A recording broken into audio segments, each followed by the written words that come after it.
Hey everybody, welcome to the show. I'm going to be doing a quick review of the Falle-Safe Lockpick set. This lockpick set I purchased off of NBA USA. It was made by Safe Ventures and it was sold on NBAUSA.com. I purchased it in the year 2012.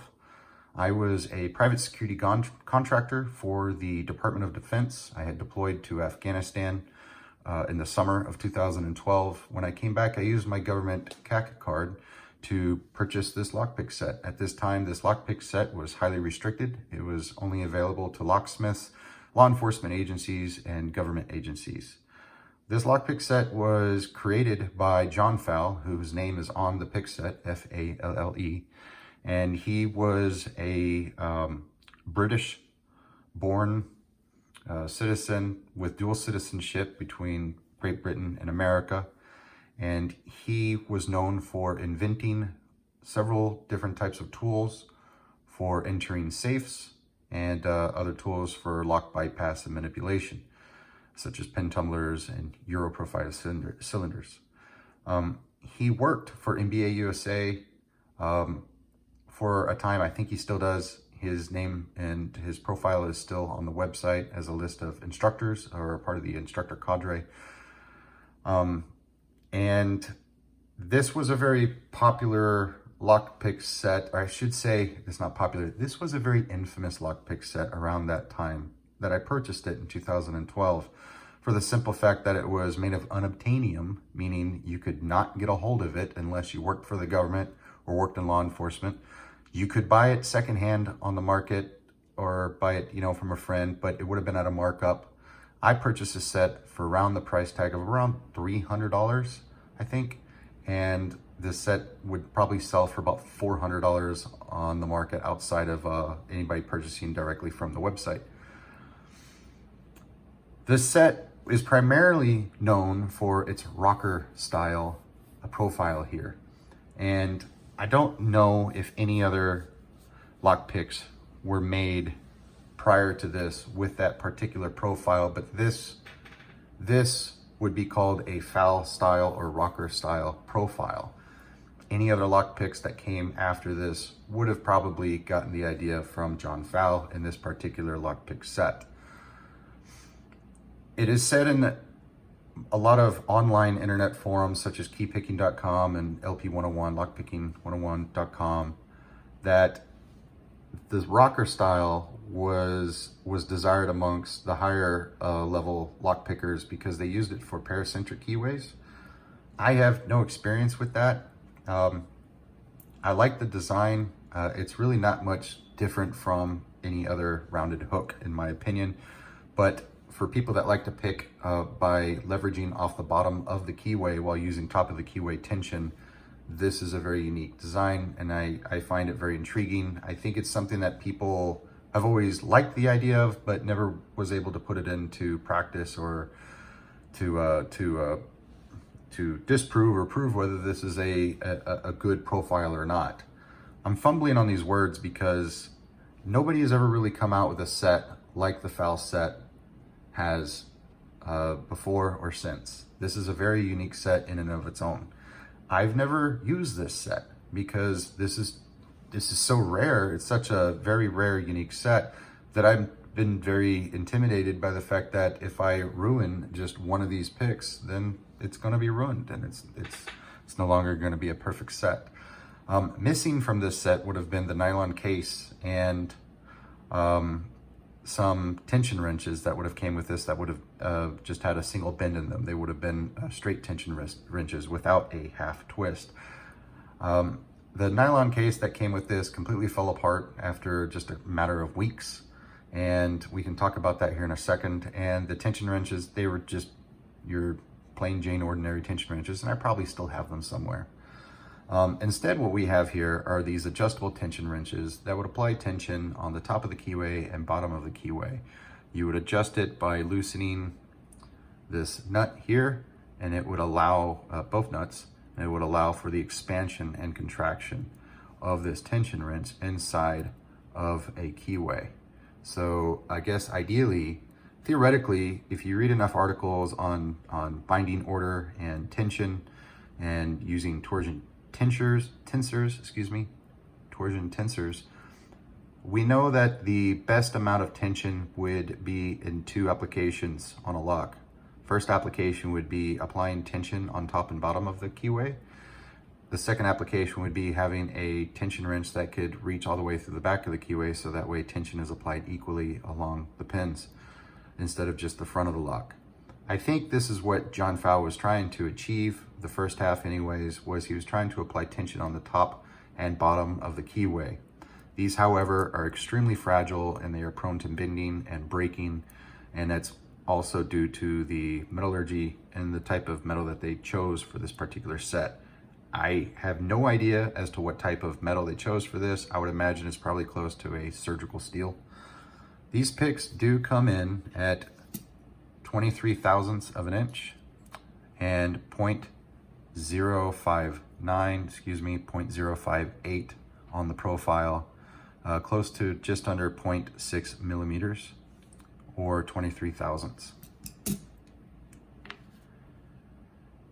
As I said, I don't have a whole lot of experience using this particular lockpick set. I've been too scared of ruining it. But one thing I have noticed pulling this set out is I do have duplicates. So maybe I might set out this summer to actually utilize this set for the very first time. And if I bend some of these picks, maybe I won't be so hard on myself because I do have duplicates. However, what I'd rather do is I would like to find a producer of lockpicks or somebody that has a working relationship with a manufacturer of lockpick manufacturing. And I would like to see if they would like to take half of my Falle lockpick set for the purposes of recreating with a better type of steel, maybe a 301 cold rolled or high yield stainless steel, such as what Jimy Longs is using, or maybe even what Sparrows is using, or Peterson Manufacturing, or Multipick. I am more than willing to lease half of this lockpick set out to the right individual, the right distributor, manufacturer. If anybody wants to try to recreate these particular profiles specifically, I think they would be a really big seller on the market. Outside of these profiles, this lockpick set did something very unique. I like that they offered very unique, minute gradiences of the short hook, a short rounded hook. So here we just have a number 1 and it's completely flat. Number 2, it's just barely raised. Then 3 more raised, 4. Now we have what I would call a traditional short rounded hook. And then the 5, we would have a deep hook. And number 6, we would have the postal hook. And I would say that this postal hook is probably what HPC, or closer to what you would see in an HPC postal hook or a Peterson Manufacturing postal hook. These 2 particular picks stand out on their own because they have a more shallower or shorter shank. So possibly for more paracentric type keyways. So this is its own set. This is its own set. This is its own set. Looking at these are deeper in shank. So maybe for applications in higher tensioning. So maybe working with security pins or spool pins or mushroom pins where variable tension is required. So we have a steeper shank, but not as deep access cut, such as these. And it's the same. We have a very sharp poker here, and these are duplicated. So we can pull half of these out. But we have a sharp shank, and then we just have a very short little lifter hook here. And then we have more of a lifter, 3 than 4, and which is probably closer to a traditional lifter hook. And then we have a deep hook, and then we have closer to our postal hook there. But this is definitely its own unique set of lock picks. And then we have these here, the slope, the valley, and the hill. I think the valley is this one, and then the slope might be this one, and then the hill, I don't know. Maybe this is the hill, that's the valley, and that's the slope, who knows. They all look the same to me from a distance, but they're not.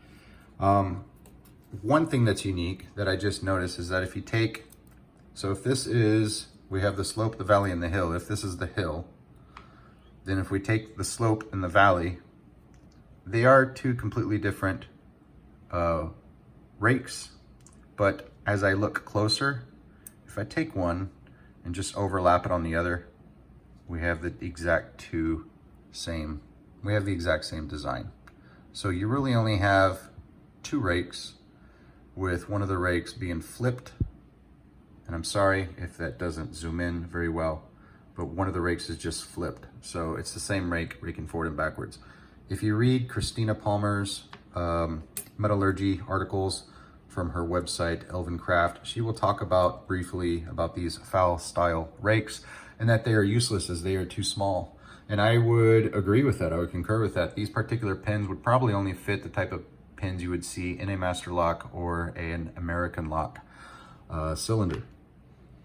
The spacing just isn't correct on them, and the height would not lead me to believe that they would be very effective in raking. I have used those in the past, things that have from companies that have taken this design, and I was not a fan of them. We also have some standard tension wrenches that are non-adjustable here, and they are numbered 1, 2, 3, 4, 5, and 6. And these would be based off of the gap that's in between the top of the keyway and the bottom of the keyway. I have some bit of information to read as well. While I was doing some research on this lockpick set, there's only 2 reviews of this lockpick set. One is done by Bosnian Bill, and that was 10 years ago from the making of this video, which is 2023. So he acquired his set in 2013, a year after I acquired my set, and he did a video on it, and he paid about $300 or $400 for his set. I think he said $400. And then the other review is by Lock Noob, and Lock Noob procured his set 3 years prior to this video.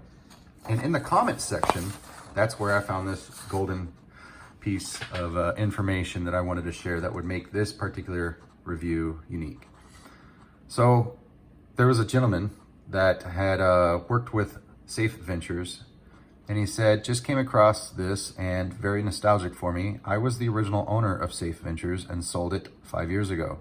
John Fowle has been a friend and best mate for the past 30 years. We have and still do work on an enormous amount of stuff together. The pick set was one of the very first and very few commercial items ever sold. The picks were photochemically etched, and at the time, the cost of putting it in the wallet was 75 euros. I think we sold it for 120 euros. It became a burden to produce in the end with very low profit, so we allowed NBA USA to take it on. The first 10 were put in leather wallets, but the cost was then 100 euros to us. My mom ended up making the nylon wallets, which were poor quality, but served the purpose. It was definitely ahead of its time. 30 years ago, there was nothing like it. The internet and locksport did not exist, so much harder to get the word out there. I actually have access to several sets that I have never been separated from their sheet format. The tension tools were definitely Marmite. Love them or hate them.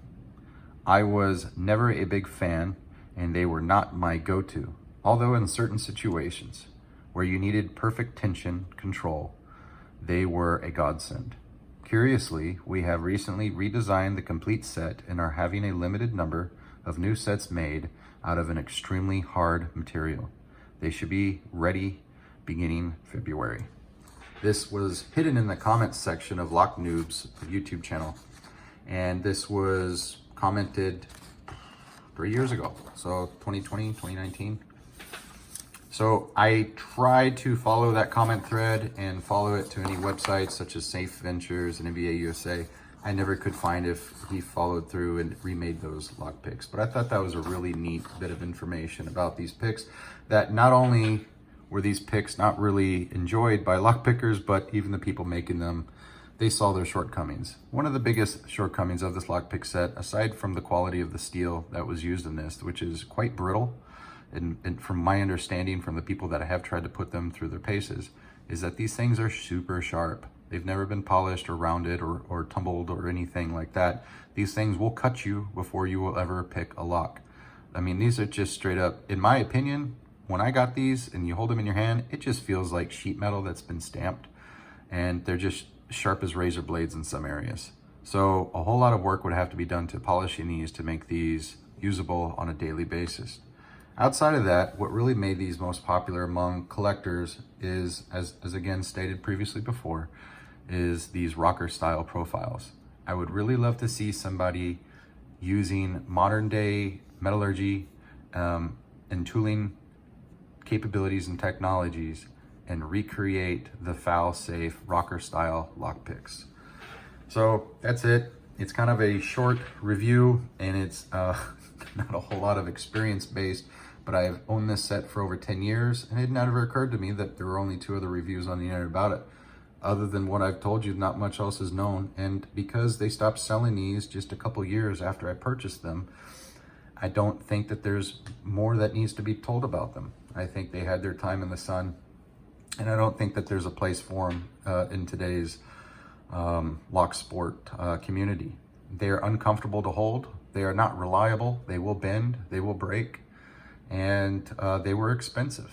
Brand new, this set was $300 to $400, depending on how you purchased it, if you could get your hands on it. So who is this set for?